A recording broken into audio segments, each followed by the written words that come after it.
요셉이 그의 형제들에게 이르되 나는 죽을 것이나 하나님이 당신들을 돌보시고 당신들을 이 땅에서 인도하여 내사 아브라함과 이삭과 야곱에게 맹세하신 땅에 이르게 하시리라 하고, 요셉이 또 이스라엘 자손에게 맹세시켜 이르기를 하나님이 반드시 당신들을 돌보시리니 당신들은 여기서 내 해골을 메고 올라가겠다 하라 하였더라. 아멘.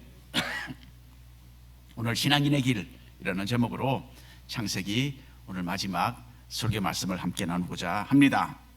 오늘은 어린이 주일이죠. 우리 교회에 허락해 주신 많은 자녀들이 믿음 안에서 무럭무럭 자라는 것을 보면서 참으로 흐뭇합니다. 예수님을 알고 또 예수님을 사랑하며 예수님의 작은 제자들로 성장해가는 우리 자녀들이 되기를 간절히 기도합니다. 자, 1층에 내려가면요, 우리 교회 어린아이들이 가지고 노는 장난감들이 널려 있습니다. 세계에서 가장 성공적인 장난감 회사가 있는데, 이 기업은 100여 년 전에 덴마크에서 본래 가구점으로 시작했다고 해요. 이 회사의 창설자는 목수였다고 합니다. 그래서 그 옛날에 가구를 만들어서 파는 그런 가게를 했습니다. 그러다가 1930년대에 전 세계를 휩쓸었던 대공황으로 인해서 사업이 어려워지자 이 회사는 가구는 만들지 않고 이제는 장난감을 제작해서 나무로 만들기 시작했다고 합니다. 어느 날 화재로 인해서 공장이 불에 타자 이 회사는 다시 재기합니다. 그리고는 이제는 플라스틱으로 장난감을 만드는 기계를 들여왔어요. 그리고는 지금부터 약 한 80년 전에 이 회사는 네모난 플라스틱 조각을 서로 끼워 맞추는 장난감을 제작해서 판매를 하기 시작했어요. 우리가 잘 아는 레고입니다.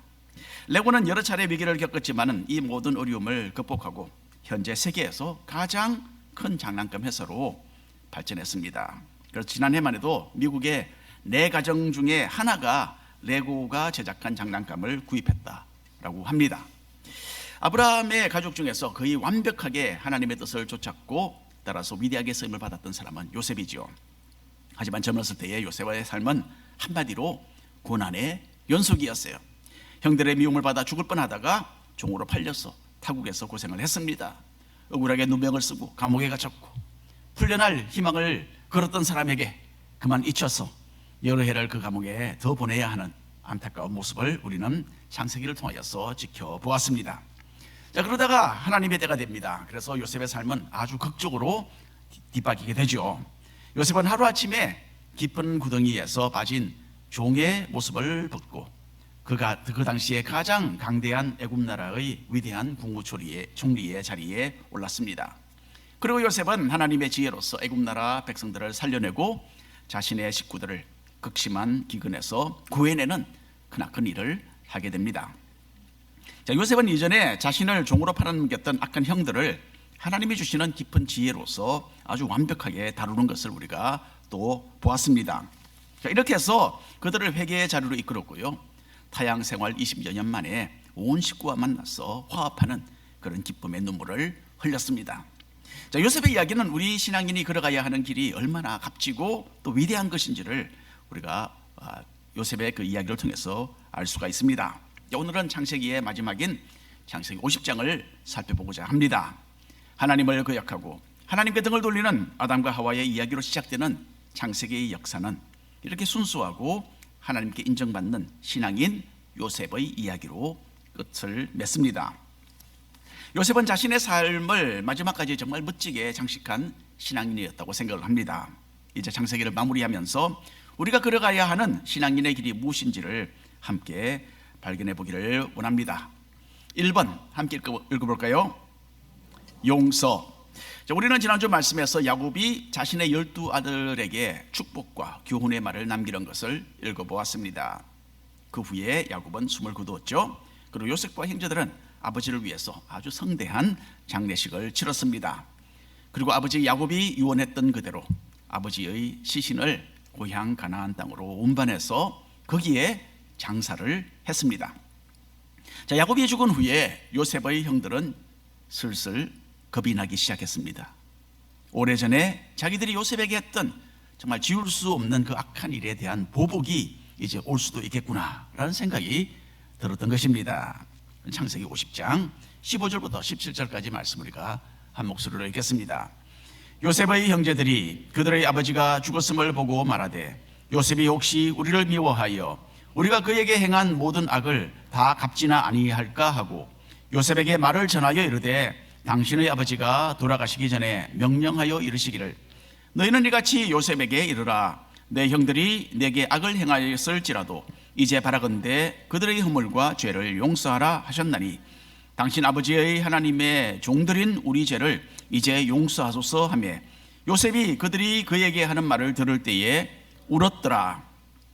자, 형제들은 요셉을 아주 대단히 어려워했던 것 같아요. 그래서 요셉에게 직접 말을 하지 못하고 다른 사람을 통해서 이 말을 전달하도록 했습니다. 그 내용은 아버지 야곱이 죽기 직전에 요셉의 형들의 잘못을 너는 용서해야 한다라는 이 명을 남기고 세상을 떠났다라는 그런 이야기예요. 아버지가 당신에게 이런 말을 전하라고 했다라고 하는 이 형들의 이 말은 제가 보기에는 좀 꾸며낸 거짓말인 것으로 보입니다. 자, 그러면 요셉의 형들은 왜 이때까지 잘 있다가 아버지가 죽고 난 후에야 이런 염려를 하고 또 이런 일을 꾸미게 되었을까요? 아버지 야곱이 살아있는 동안에는 요셉의 형들은 안심할 수 있었어요. 형들은 요셉이 아버지의 가슴에 못을 박는 일을 하지는 않을 것으로 믿었습니다. 또 만일에 그렇게 할 것 같으면 요셉은 아버지를 실망시키고 아버지에게서 축복 대신에 저주를 자처할 그런 위험이 있다라는 것을 안다라는 그런 생각에서 형들은 자기들이 안전하다라고 여겼던 것입니다. 이전에 에서가 이런 비슷한 말을 했던 적이 있습니다. 에서는 야곱이 자기의 축복을 도둑질한 것에 대해서 아주 몹시 분개했습니다. 그래서 에서는 아버지가 죽고 나면 나는 내 동생 야곱 죽이겠다, 그런 말을 사람들에게 했던 적이 있어요. 에서는 야곱을 죽이도록 미워했지만은 곧바로 야곱을 해치려 하지 않고 먼저 아버지가 죽기를 기다려야만 했던 것입니다. 이제 요셉의 형들은 지금까지 자기들의 방패가 되어 주었던 아버지 야곱이 죽고 난 후에 걱정이 태산 같았습니다. 요셉이 자기들이 이전에 저질렀던 그 일에 대한 보복을 하면 어쩌나 그런 두려움이 이 사람들의 마음을 사로잡았던 것입니다. 그래서 형들은 궁리 끝에 사람을 요셉에게 보내기로 결정을 했어요. 아버지가 살아있을 때에 요셉이 형제들을 용서해야 한다라는 명령을 남겼었다, 이렇게 요셉에게 전하도록 했던 것입니다. 이렇게 하면 어쩌면 자신들이 무사할지도 모르겠다라고 생각을 했던 것입니다. 여러분, 만일에 우리가 요셉이라면 이런 엉터리 같은 이야기를 듣고 어떻게 반응을 하겠습니까? 정말 지지리도 못난 사람들, 그래 아버지가 돌아가시니까 걱정이 되기도 하겠지, 아버지를 봐서 그동안에 참고 있었는데 이제는 한번 따끔한 맛을 보여줘도 그리 나쁘지는 않겠어. 아마 우리 교회는 이런 식으로 생각하는 사람은 하나도 없을 것으로 믿습니다. 자, 형들이 이런 메시지를 자기에게 보냈기 때문에 요셉은 마음에 크나큰 아픔을 느끼고 흐느껴 울었다라고 합니다.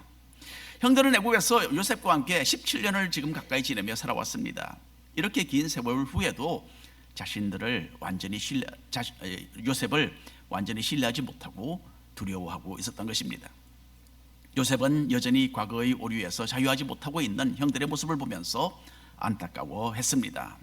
이토록 요셉은 죄책감과 보복의 두려움 때문에 자기의 눈치를 보고 있는 형들의 처지가 너무나 불쌍해서 눈물을 흘리는 참으로 의로운 사람이었던 것입니다. 참 의롭죠, 그렇죠? 너무너무 귀합니다. 창세기 50장 18절 이하 우리가 함께 읽어보겠습니다. 그의 형들이 또 친히 와서 요셉의 앞에 엎드려 이르되 우리는 당신의 종들이니이다. 요셉이 그들에게 이르되 두려워하지 마소서, 내가 하나님을 대신하리이까. 당신들은 두려워하지 마소서, 내가 당신들과 당신들의 자녀를 기르리이다 하고 그들을 간곡한 말로 위로하였더라. 오히려 요셉이 이 사람들을 위로합니다. 형들은 까마득하게 높은 권세를 가진 요셉에게 다가가서 17년 전에 했던 것처럼 다시 한번 그 앞에 다 엎드려 절을 합니다. 그리고는 자기들이 옛날 종으로 팔아넘겼던 그 동생에게 머리를 숙이고서 바로 우리가 당신의 종입니다 라고 벌벌 떨면서 이렇게 말을 합니다. 하지만 요셉은 이미 오래전에 형들을 완전히 용서했었죠, 그렇죠? 앙심을 품고 형들의 과거를 덜먹이면서 형들에게 보복할 생각은 추워도 없었습니다. 그래서 요셉은 형들에게 두려워하지 말라라고 간절한 말로 당부하고 자신이 형들과 형들의 자식들 다 책임지겠다, 그렇게 안심시켜 주었던 것입니다. 여기서 요셉은 참으로 위대한 신앙인의 발언을 해요. 내가 하나님을 대신하리이까? 만일 형들이 심판을 받아야 한다면 그것은 하나님께서 하신다면 하실 일이지 내가 할 일은 아니다 라고 지금 말하고 있는 거예요. 요셉은 하나님 앞에서 내가 할 일은 오로지 형제들을 용서하고 껴안고 감사하는 것이다 라는 것을 잘 알았습니다. 여러분, 우리는 살아가면서 사람들에게 상처를 주기도 하고요, 또 많은 상처를 받기도 합니다. 어쩔 수 없어요. 사람마다 생각과 또 이 여러 가지 스타일이 다르기 때문에 그렇습니다. 다른 사람에게 우리가 입혀주는 상처는 쉽게 잊어버립니다. 하지만 우리가 받는 상처는 오랫동안 기억에 남는 법이에요. 하나님께서는 우리를 아프게 한 사람들을 용서하고 사람들과의 관계에서 오는 상처들을 잘 해결하고 새로운 관계를 만들어 나가기를 원하십니다. 용서에 대해서 예수님은 이런 비유로 말씀하신 적이 있으시죠. 어느 신하가 왕에게 1만 달란트의 돈을 빚졌습니다. 지금으로 말하면 한 30억 불에 해당하는 금액이에요. 3 billion dollars. 그러면 100만 불짜리 집을, 여기 이제 다 이 만화 동네 다 100만 불짜리라고 보시면 되죠. 아마 100만 불, 150만 불 될 겁니다. 이 100만 불짜리 집이 자그마치 3,000개가 있어야지 이게 지금 말하는 1만 달란트의 돈이 되는 겁니다. 어마어마한 금액이죠. 자기가 가진 모든 것을 팔고 자기와 온 가족이 노예로 팔려간다 하더라도 도무지 갚을 수 없는 그런 돈이었어요. 왕은 조금만 더 기다려달라는 그렇게 간청하고 있는 신하를 불쌍히 여기고 그 모든 빚을 완전히 삭제해 주었습니다. 탕감해 주었어요. 그 후에 이 신하는 자기에게 100데나리온의 돈을 빚진 사람을 만나게 됩니다. 100데나리온이라고 하면요, 요즘으로 말하면 한 5,000불 정도 되는 돈입니다. 빚을 진 사람은 조금만 기다리면 갚겠다고 간곡하게 부탁을 합니다. 하지만 그 신하는 그 사람을 잡아서 감옥에 가두었어요. 그 일이 왕의 귀에 들려서 왕은 크게 진노하죠. 그리고는 그 신하를 잡았어 30억 불의 그 빚을 다 갚을 때까지 감옥에 가두라라는 명령을 내렸다라고 주님께서 말씀하셨습니다. 이건 주님께서 우리에게 들려주신 용서에 대한 비유의 말씀입니다. 자, 우리의 많은 죄를 주님께서는 십자가의 은혜로 용서해 주셨어요. 그렇다면 우리에게 작은 잘못을 저지른 사람을 당연히 너그러운 마음으로 용서해야 한다라는 것이 주님의 가르침입니다. 어떻습니까, 여러분? 용서, 이게 바로 신앙인의 길입니다. 주님께서는 우리가 계속해서 용서하며 화목한 관계를 이루며 사는 사람들이 되기를 원하시는 거예요. 곁에 있는 사람을 용서하지 못하고 쓰라린 마음을 그대로 품고 산다면 하나님의 심판을 피하지 못할 것입니다. 요셉의 마음을 본받아서 서로 용서하며 존중하는 그런 신앙의 길을 우리 모두 선택하게 되기를 간절히 바랍니다. 자, 2번 읽겠습니다. 하나님의 섭리. 형들이 했던 것이 악한 일이었다라는 것은 누구보다도 요셉이 더 잘 알았어요. 질투심 때문에 마치 가인이 동생 아벨을 쳐 죽였던 것처럼 요셉의 형들은 요셉에 대한 미움과 질투심으로 가득 차서 요셉을 없애버리려고 했던 것입니다. 요셉은 형제들의 미움의 대상이 되었고 17살의 참 어린 나이에 인신매매의 피해자가 되어서 종으로 팔리고 말았습니다. 그런데 이런 경험이 결코 헛된 것이 아니었어요. 요셉은 자기를 찾아온 형제들에게 하나님의 섭리에 관한 굳은 신앙을 선보여주고 있습니다. 20절 말씀을 함께 읽겠습니다. 당신들은 나를 해하여 하였으나 하나님은 그것을 선으로 바꾸사 오늘과 같이 많은 백성의 생명을 구원하게 하시려 하셨나니. 요셉은 자유를 잃고 종이 되었던 것, 억울하게 또 누명을 쓰고 감옥살이를 했던 그 수많은 세월과 그동안에 느꼈던 외로움과 슬픔이 모두 하나님의 크나크신 뜻을 이루는 데에 사용되었음을 깨닫게 됩니다. 이런 경위를 통해서 하나님은 애굽과 주변 여러 나라에 살던 많은 백성들을 요셉을 통하여 살려주셨고, 무엇보다 아브라함과 이삭과 야곱의 자손들이 생존하고 번성할 수 있도록 역사하셨던 것입니다. 요셉은 개인적으로 형들의 악한 행동을 참 괘씸하게 여기는 그런 마음을 품을 수도 있었어요. 하지만 요셉은 이 사람들의 행동보다는 더 깊은 하나님의 역사를 그 가운데 보는 영적인 눈을 가졌던 사람입니다. 형들의 그 악한 행위가 완전하신 하나님의 손 안에서는 오히려 선을 이루는 일로 바뀌었다라는 것을 요셉은 경험적으로 알고 있었습니다.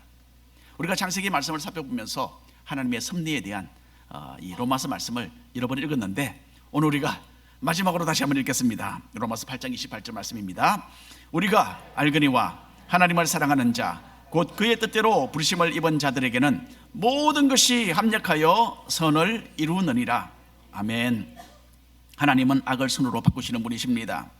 우리가 삶을 살아가면서 만나는 힘들고 아픈 시간은 결코 헛된 것으로 끝나지 않습니다.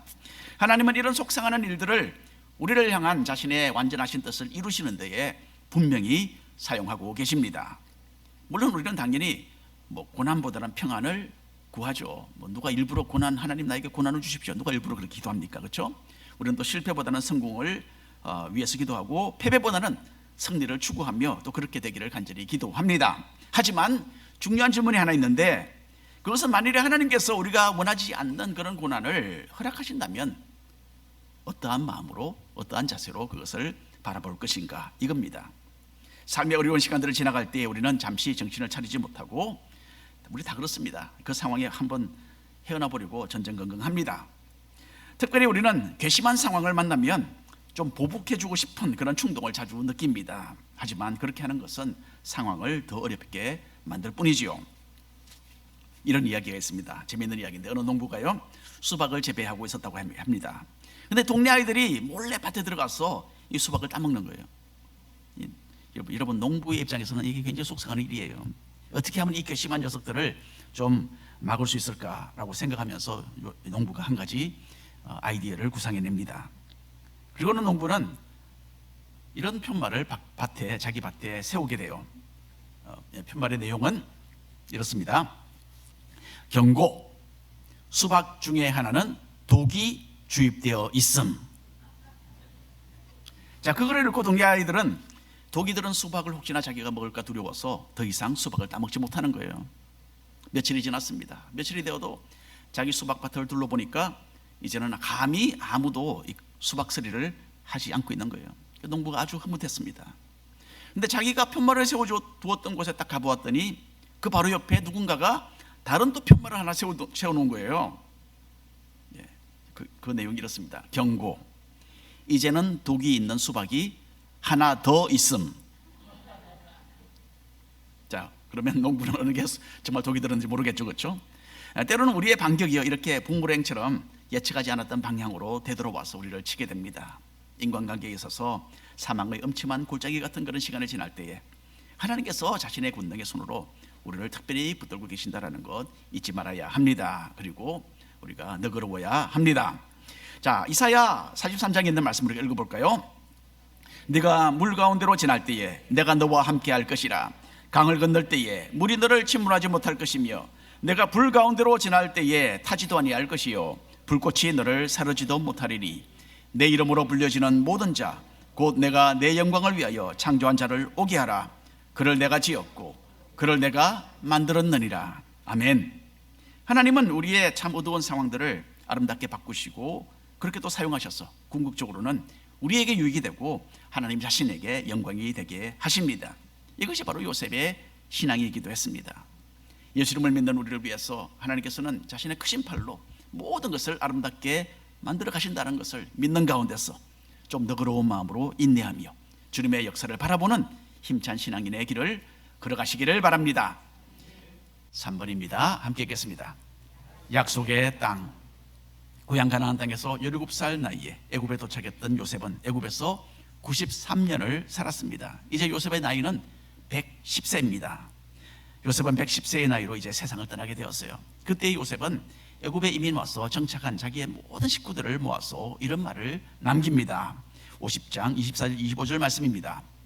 요셉이 그의 형제들에게 이르되 나는 죽을 것이나 하나님이 당신들을 돌보시고 당신들을 이 땅에서 인도하여 내사 아브라함과 이삭과 야곱에게 맹세하신 땅에 이르게 하시리라 하고, 요셉이 또 이스라엘 자손에게 맹세시켜 이르기를 하나님이 반드시 당신들을 돌보시리니 당신들은 여기서 내 해골을 메고 올라가겠다 하라 하였더라.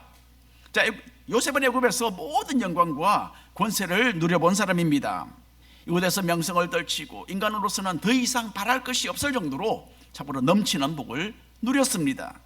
하지만 요셉의 시선은 애굽 나라에 맞추어져 있지 않았어요. 요셉은 하나님께서 아브라함과 이삭과 야곱에게 내리셨던 그 언약의 말씀을 꼭 믿었어요. 이것은 가나안 땅을 이스라엘 백성들의 소유로 주시겠다라고 하셨던 하나님의 언약의 말씀입니다. 요셉은 참으로 견고한 믿음의 소유자였어요. 하나님이 언젠가는 이스라엘 민족을 크게 세우셔서 이 애굽 나라에서 나가게 하실 것이고, 그때는 가나안 땅이 완전히 이스라엘 민족의 소유가 될 것을 요셉은 알았던 것입니다. 그전에는 아브라함이 또 이삭이 야곱이 가나안 땅의 한 작은 부분을 옮겨다니면서 그렇게 구주민으로 살았죠. 그러나 때가 올 텐데 하나님이 이 땅을 우리에게 완전히 주실 것이다. 요셉이 그것을 알았던 것입니다. 히브리서 11장 22절 말씀 읽겠습니다. 믿음으로 요셉은 임종시에 이스라엘 자손들이 떠날 것을 말하고 또 자기 뼈를 위하여 명하였다라고 합니다. 요셉은 죽어서라도 자신이 이 하나님의 언약의 한 부분을 차지하기를 갈망했습니다. 그래서 이스라엘 자손들이 장래에 애굽을 떠날 때에는 자신의 유고를 메고 가나안 땅으로 돌아갈 것을 명령하고 있습니다. 그 후로 300여 년이 지났습니다. 요셉의 유골은 이스라엘 백성에게 애굽 땅이 자신들이 영구적으로 살 곳이 아닌 것을 계속 상기시켜 주었어요. 이스라엘 백성들은 잠시 애굽에서 살다가 하나님께서 약속하신 가나안 땅을 상속받아야 했던 것입니다. 그리고 요셉의 유언은 그대로 이루어집니다. 출애굽기 13장에 있는 말씀 우리가 함께 읽겠습니다. 모세가 요셉의 유고를 가졌으니 이는 요셉이 이스라엘 자손으로 단단히 맹세하게 하여 이르기를 하나님이 반드시 너희를 찾아오시리니 너희는 내 유고를 여기서 가지고 나가라 하였음이더라. 요셉이 죽은 지 300여 년 후에 요셉의 유고를 들고 애굽을 떠나 가나안 땅으로 출발한 사람이 있는데 그 사람은 바로 유명한 선지자 모세였습니다. 그리고 여호수아서 맨 마지막에 보면 요셉의 뼈가 가나안 땅에 묻혔다라는 기록이 선명하게 남아 있습니다. 요셉과 같은 믿음의 눈을 가지고 사는 사람은 참으로 행복합니다. 여러분, 우리 신앙인들의 눈은 더 이상 이 세상에 맞추어져 있지 않습니다. 이 세상은 우리에게 진정한 만족을 주지 못하기 때문입니다. 요셉이 가나안 땅을 갈망했듯이 우리는 장래에 소유로 얻게 될 하늘나라를 바라보고 사는 사람들입니다. 히브리서 11장 15절 16절 읽겠습니다. 그들이 나온 바 본향을 생각하였더라면 돌아갈 기회가 있었으려니와 그들이 이제는 더 나은 본향을 사모하니 곧 하늘에 있는 것이라. 이러므로 하나님이 그들의 하나님이라 일컬음 받으심을 부끄러워하지 아니하시고 그들을 위하여 한 성을 예비하셨느니라. 요셉은 영원한 나라에 초점을 맞춘 영적인 시선을 가지고 있었어요. 한 2주 전에 저는 정기적으로 방문하는 치과에 갔습니다. 치과 의자에 누워있는 동안에 잠시 위생사와 인사말을 나누면서 짤막한 대화를 했습니다. 제가 교회에 대한 말을 꺼내니까 이 위생사는 내가 목사라는 것을 알고요, 이렇게 이야기를 하더군요. 바쁜 세상에서 어떻게 신앙생활을 할 수 있느냐라고 말을 합니다. 자기는 어릴 때에 학생 시절에는 교회를 다녔다고 해요. 하지만 지금은 열심히 일을 하고 남은 시간은 아이들을 운동하는 곳에 막 데리고 다니느라고 교회를 갈 시간적인 그런 여유가 없다, 그렇게 저에게 말을 했습니다. 참 솔직하죠, 그렇죠? 제가 이제 미처 대답하기도 전에 위생사는 제 입을 딱 열고 막 쳐다보면서 작업을 하기 시작하는 거예요. 그래서 치과에서는 치료를 받을 때는 할 말이 있어도 말을 할 수 있는 상황이 아니구나 라는 것을 제가 새삼 다시 느끼게 되었습니다. 그래서 다음 예약할 날에는 내가 들려주고 싶은 그런 답변을 미리 종이에 적어서 그 위생사에게 그냥 건네주고 와야 되겠다, 그런 생각이 제가 들었습니다. 저는 그 위생사에게 이런 말을 해주고 싶어요. 우리가 교회 생활을 통해서 신앙의 길을 걷는 것은요, 마치 감추인 보배를 발견한 사람의 경우와 같습니다. 인생에서 가장 탁월하게 귀중한 예수님을 발견했기 때문에 그 외에 다른 모든 것은 마땅히 더 낮은 자리로 내려와야 하는 거죠. 여러분, 우리는 신앙생활을 설명할 때 이 우선순위라는 표현을 자주 사용합니다. 인생에 있어서 중요한 것이 많지만 그 중에 믿음을 조금 더 우선순위에 놓고 살아야 된다, 그렇게 이야기하는 거죠. 그리고 우리 신앙인으로서 다른 무엇보다도 중요한 것은 믿음 생활이지 않느냐, 그래서 이게 좀 더 우월하다, 그렇게 설명을 하죠. 그런데 여러분, 저는 우선순위라는 것은 이 신앙생활에 관련해서는 그리 마음에 드는 그런 표현이 아닙니다. 우선순위라고 할 때는 그래도 어느 정도 좀 비등한 것을 놓고 말할 때에 좀 어울리는 표현이지 않습니까?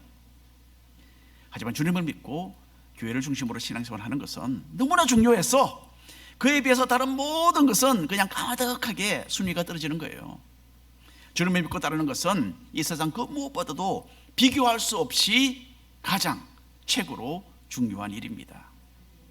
잠시 있다가 가는 이 세상에 있는 것들을 조금 느슨하게 붙잡고 살아야 합니다. 하나님께서 우리 믿는 사람들을 위해서 예비하신 이 영적인 약속의 땅을 바라보면서 신앙인의 길을 잘 걸어가는 우리 모두 되기를 간절히 바랍니다. 자, 오늘 결론의 말씀을 드립니다. 창세기는요, 참으로 신실한 믿음의 사람 요셉의 죽음으로 그 막을 내립니다.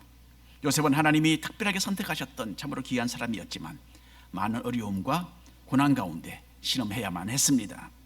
하나님의 사랑을 받는 사람들도 힘들고 속상하는 일을 겪는다라는 것을 요셉의 삶을 보면 아주 분명해집니다. 그런데 하나님께서는 이 모든 악조건을 바꾸어서 요셉에게 유익이 되도록 하셨고, 나아가서는 요셉을 통하여서 자신의 크나크신 구원의 역사를 이루셨어요.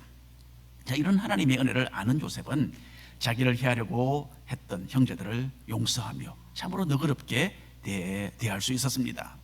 하나님께 말할 수 없는 은혜를 받은 우리는 서로 용서하며 서로 은혜를 베푸는 사람으로 부르심을 받았습니다. 이것이 바로 우리가 가야 하는 그 신앙인의 길인 겁니다.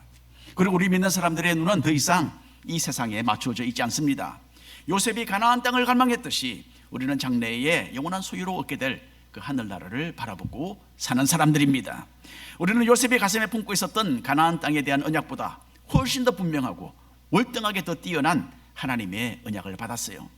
이 천국에 대한 소망을 마음에 품고서 그곳에서의 그 삶을 미리 연습하면서 이 땅에서 우리의 시선을 주님께서 우리를 죄에서 구원해 주시다는 그 사실에 굳게 맞추고 사는 신앙인의 길을 잘 선택해서 살아가시기를 바랍니다. 기도합니다. 주 하나님 아버지, 우리에게 믿음의 눈을 주셔서 감사합니다. 또 우리에게 이 신앙인의 길로 불러주셔서 감사합니다. 우리들은 참으로 못난 사람들이며 참 하나님 앞에 나설 수 없는 죄인들이지만은 우리의 그 많은 죄가 주님의 피로써 씻어짐에 감사합니다. 우리의 이 작은 삶을 주님께서 붙들어 주시고 인도하시고 지금까지 오셨습니다. 하나님, 지난 여러 어려움의 세월들이 있었지만은 하나님께서 우리를 지금까지 인도하시고 축복해 주셨습니다. 감사합니다. 주 하나님, 이 은혜 우리가 기억하면서 너그러운 용서의 사람들이 되게 하시며 주님께서 우리의 심령에 심어주신 이 천국에 대한 소망을 계속 붙들고서 이 세상의 것들에 대하여 점점 우리가 마음을 놓게 하시고 오히려 다가오는 세상, 영원한 하늘나라에 주님과 동행하게 될 그 삶을 더욱더 사모하며 바라보며 나아가는 우리 모두 되게 하여 주시옵소서. 예수님 이름으로 간절히 기도합니다. 아멘.